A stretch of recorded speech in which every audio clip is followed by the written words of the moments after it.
The Newport Harbor Sailors, they went 3-7 on the season, but they still played a tough enough schedule, had a high enough CalPreps ranking to get the number 3 seed in Division 6. They'll be taking on the team that finished number 2 in the Freeway League, the Sunny Hills Lancers. But Howard, I always talk about Corona Del Mar being a team with veteran playoff experience. In 2019, the last time we had playoffs, the Sailors went to the quarterfinals where they lost to Palmdale Highlands. So their sophomores then, are seniors now, and they're offering some veteran leadership to the younger guys. I talked to junior middle linebacker Robbie Kroll about that today at Sailors practice.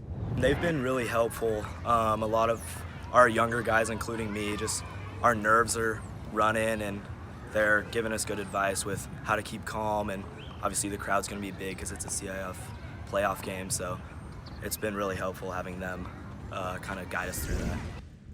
Now, I know this is D6 and the Sailors finished 3-7, but I actually think this game means a lot for the Sunset League. Well, I agree. There is a lot at stake here because what if a supposedly bad Newport Harbor team beats a supposedly good Sunny Hills team? What does that say about the strength of the Sunset League?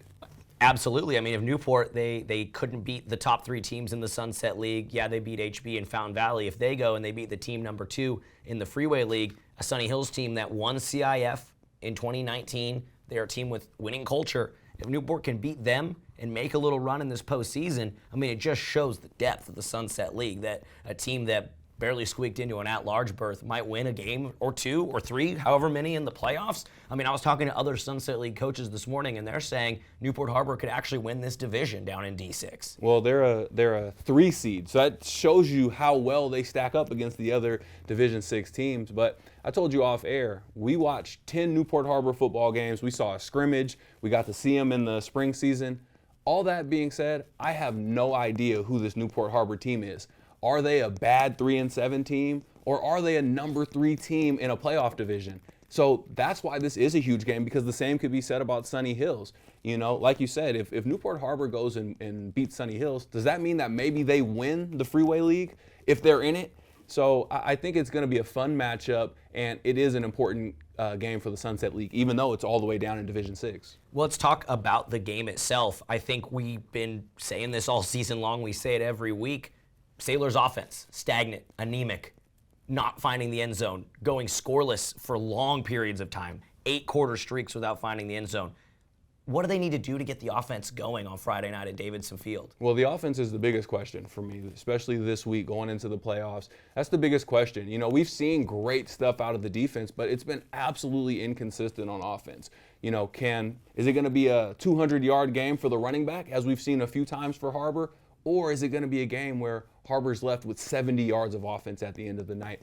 So to answer your question directly, what do they need to do? The same thing I think almost every team needs to do. Start by handing the ball off to the running back, establish that run game, find some success on first down, get it to 2nd and 6, 2nd and 4, 2nd and 5, so you have options and you can get the ball to some quick slants to Josiah Lamarque, run a screen for Cashton Hingham, find Zach Zamora over the middle, and mix it up a little bit. But when you're constantly behind the sticks at 2nd and 11, 2nd and 12, like we've seen Harbor a lot this year, it really makes your offense one-dimensional to where you have to pass, and there's just not a lot in the playbook. So Harbor has to start out by running the ball, finding success on first down. That'll get everything else going and hopefully allow their offense to get in a rhythm.